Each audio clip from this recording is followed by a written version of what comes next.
Oi gente, tudo bem com vocês? Então, hoje nós vamos atender a duas perguntas, a da Daiane e a de uma coordenadora pedagógica. Entretanto, como hoje é dia 12 de junho, dia dos namorados, gostaria de falar brevemente a respeito dessa data. Essa data pode representar apenas uma data comercial, né, em que o comércio consegue recuperar um pouco das suas vendas, da importância dessa condição na fatia da nossa sociedade, assim como também pode ser entendida como uma data institucionalizada para marcar uma maior expressão, manifestação das emoções que envolvem as pessoas. Veja que coisa interessante, né? Algumas pessoas usam de datas para poder fazer valer aquilo que elas sentem, a sua expressão, a sua comunicação, o seu estado interno do sentir, né? Então hoje, dia 12 de junho, parabéns aos namorados, aos casais, seja eles de que natureza for, não importa. O que importa é que possa ser circulado o amor, que é o sentimento que nos envolve, que nos faz nos apaixonar pelo outro, por si mesma, pelo trabalho, pela sua condição de estar na vida. E continuando, vamos então falar da Daiane e de suas preocupações enquanto mãe. A Daiane traz a seguinte fala: tenho um filho de 3 anos e 5 meses, super ativo e comunicativo até o momento. Porém, eu, a mãe, quando criança era, segundo meus pais, exatamente igual a ele, mas depois me tornei muitíssimo tímida, o que me trouxe grandes desconfortos e pequenos traumas durante a adolescência. Minha preocupação é que ele se torne tímido, como aconteceu comigo. Então, a Daiane apresenta 3 perguntas. Como posso prevenir que o meu filho passe pelas mesmas coisas que eu passei em relação à timidez? Né? Como ela pode se prevenir que o filho não passe pelas mesmas coisas que ela passou em relação à timidez? Como me adiantar aos primeiros sinais de que ele está se tornando tímido? Caso ele se torne tímido, como ajudá-lo de forma coerente e sem grande pressão? Puxa, Daiane, quanta coisa você já está pensando lá na frente, não é? Você já está prognosticando que ele de fato venha a sentir o que você ainda sente, embora não seja mais criança, embora não seja mais adolescente. Mas já ainda na sua condição de adulta, de mãe, de ter a idade que você tem, que eu não sei qual é, você ainda está se reportando a marca que ficou em você. E aí eu fico pensando, Daiane, por que você, enquanto criança, era tão exuberante, tão comunicativa, tão expressiva e se tornou, na sequência, ainda criança, tímida, tolhida, impedida? Né? E aí a gente só pode ficar podendo conjecturar que os adultos que estavam no seu entorno, de alguma forma, tolheram essa sua expressão, essa sua manifestação. De alguma forma, você foi provavelmente sendo censurada ao longo de um tempo e você se recolheu. Quando chegou a adolescência, que já é um período por si só muito difícil, você se recolheu de vez, né, na timidez. Entretanto, a timidez ou o exibicionismo na adolescência fazem parte, que no seu caso foi a timidez.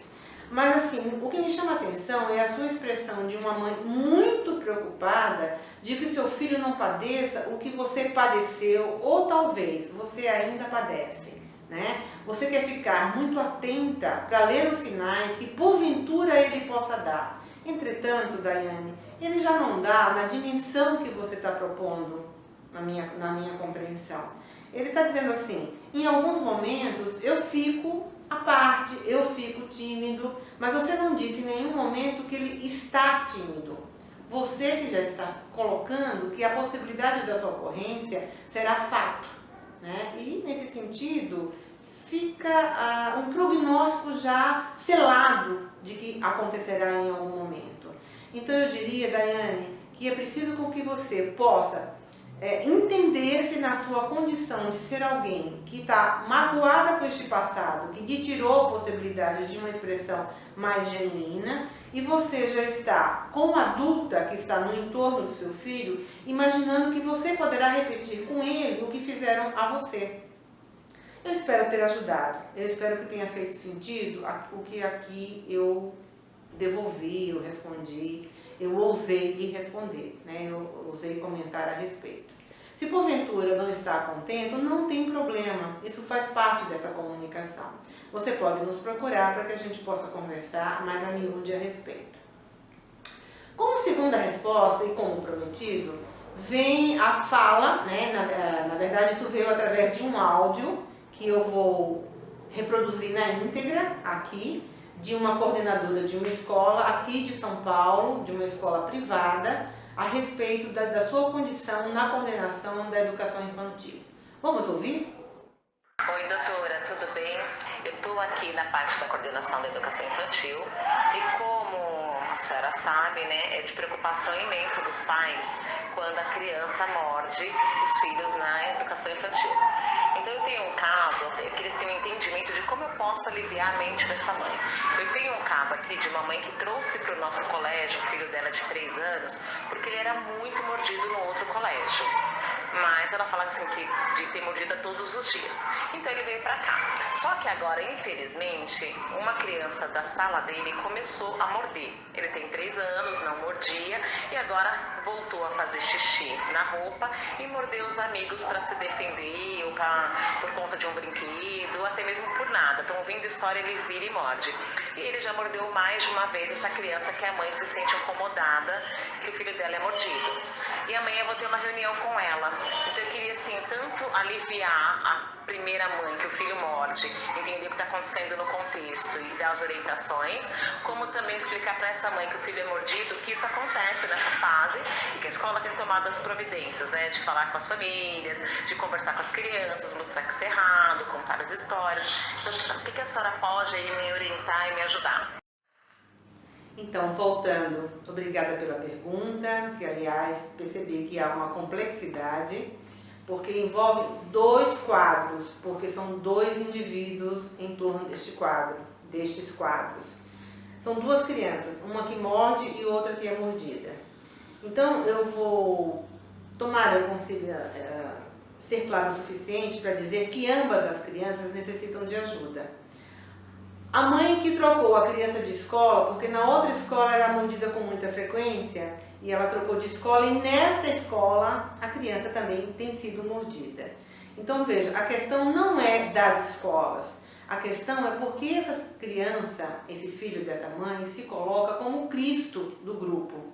Aquele que tem que ser apedrejado, né? Como se fosse as mordidas que ele recebe. Por que ele não consegue reagir? Por que ele não atua de uma maneira potente para poder impedir que tantas mordidas lhe cheguem? Então, essa criança está precisando de alguma forma se colocar como coitado, como coitadinho, porque ele está usando desse subterfúgio para pedir ajuda, para dizer que não está conseguindo dar conta de algumas coisas que eu não sei quais são, mas que são algumas coisas que povoam o mundo interno dele, que está impedindo com que ele reaja. Pode ser até uma superproteção, não sei. Então, mudar de escola, mudar de contexto, mudar de grupo de amigos, não vai alterar a necessidade dele, porque ele vai continuar usando desse movimento para chamar a atenção para algo que lhe chega. A gente também precisa compreender que morder na idade de 2 até 3 anos aproximadamente, ou até antes dos 2, é um movimento de comunicação da criança que ainda não sabe dizer oi, olá, como vai você, tudo bem. Então, ele pode usar a mordida para ser esse oi. Só que é um oi inadequado. E é aí onde entra o adulto, o professor, o pai, a mãe, a madrinha, quem for, ajudando a dizer, olha, isso faz dodói, isso não é legal, vamos aprender outra forma de dizer para o seu amigo, estou aqui, quero brincar com você. Então, de novo, entra aí uma atitude educativa. Agora, para a criança que precisa morder, não é? É o oi? Talvez não mais. Por quê? Porque já deu tempo dela apreender que dessa forma ele não vai conseguir a atenção do outro, muito pelo contrário. Ele poderá até ficar tão sozinho porque o grupo pode se afastar dele, Porque ele é mordedor, ele é mordedor, ele é mordedor e tem toda uma reação que não é bacana. Então essa criança também precisa de ajuda, porque ele pode estar expressando, veja, eu tenho cuidado de dizer que ele não está expressando, eu não o conheço para além do que a gente está falando aqui. Ele pode estar expressando uma atitude agressiva, onde através da agressividade ele tem a atenção do outro, só que da maneira mais inadequada possível. Então, senhora coordenadora, eu diria que é preciso dizer para cada uma dessas mães que seus filhos, cada um, né, no seu contexto, precisam de ajuda, porque permite ser mordido o tempo todo, eu chamei isso de ser o Cristo do grupo, e o outro que precisa chegar no grupo dizendo, eu sou o tal, eu sou o bacana, eu sou aquele que é o temido. Então, como são crianças muito pequenas, não vamos entender simplesmente dessa maneira. É preciso entender por que esses fatos, essas circunstâncias acontecem. Porque não é assim que pode acontecer, até porque faz um dodói, um machucado bastante grande. Um fisicamente e o outro em termos de conteúdo emocional, em cada um deles. Aproveitando que agora há pouco eu me referi à palavra superproteção, eu queria também poder falar para vocês, poder falar para as escolas, para os gestores e para essa coordenadora, que há uma palestra que se chama Superproteção, Amor Sem Noção, onde nela aborda-se a questão dos pais que trabalham fora e se sentem culpados por tanta ausência e atuam de uma maneira, vou chamar aqui indiscriminada, né? Fazendo super compensações ou até super protegendo, impedindo com que seu filho cresça. E nesse impedimento os deixa sufocados na construção do seu eu. Então, coordenadora e demais pessoas que possam estar nos ouvindo, essa palestra chama-se Superproteção, Amor Sem Noção, e também poderá ser levada para a sua escola. Faça um contato conosco. Os dados estão aí no vídeo para que você possa fazer esse contato acontecer. Na semana que vem, abordaremos o tema Sexualidade Infantil, sobre preocupações de duas mães em torno da curiosidade sexual de seus filhos. São duas crianças, uma em cada família, de 5 anos cada uma. Uma viu o irmão transando com a namorada e a outra criança, também de 5 anos, na madrugada flagrou seus pais transando, né? Então, ambas as mães, cada uma no seu contexto, está preocupada e pede orientações a esse respeito. Se inscreva no nosso canal, que está aí grafado no vídeo, e aguardo vocês. Até lá!